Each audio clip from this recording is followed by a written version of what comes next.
For too long, Sri Lanka has been at the center of a two-way strategic competition. In South Asia, on one hand is India, the big brother. On the other hand is China, the dragon. I think a brother of any description is safer than a dragon any day. But this choice is entirely Sri Lanka's to make. So far, this is what they've done. Get the best from both India and China without upsetting either of them too much. But now a new government is in power. Statements and veiled warnings are being issued.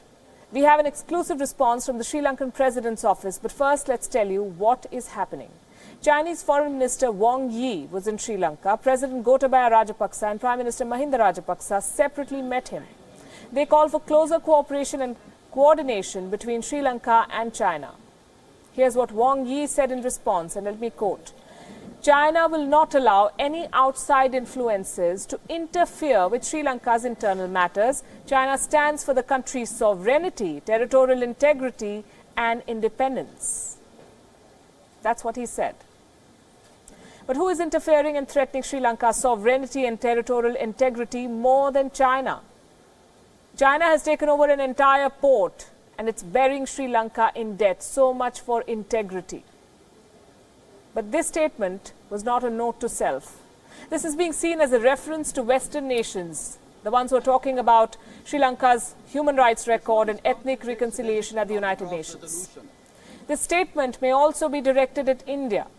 Look at the timing. In a few weeks, Lankan Prime Minister Mahinda Rajapaksa will visit India. His first after assuming office. So with a statement like this, Beijing is clearly trying to assert its influence in the Indian Ocean. How does Sri Lanka see the statement?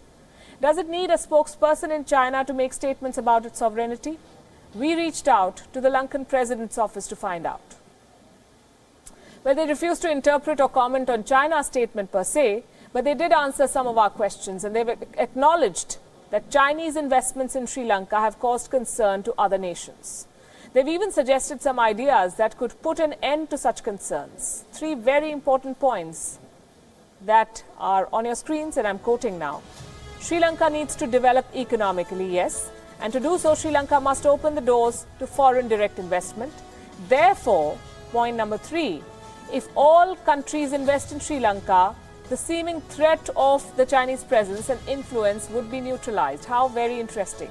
It means that if India or any other country is worried about Chinese investments and growing influence, they should match it with their own money.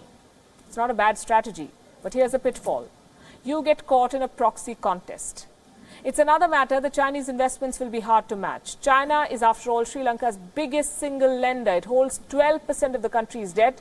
Colombo's skyline is dominated by Chinese-built structures. Sri Lanka's pride, the almost 1,200 feet tall Lotus Tower 2, was built by Chinese state contractors. And most importantly, the Hambantota port, which is in full control of China now, thanks to a 99-year lease. Given this situation, India's greatest leverage can no longer be its geographic proximity to Sri Lanka. Mahinda Rajapaksa will be in town next month. This story is developing.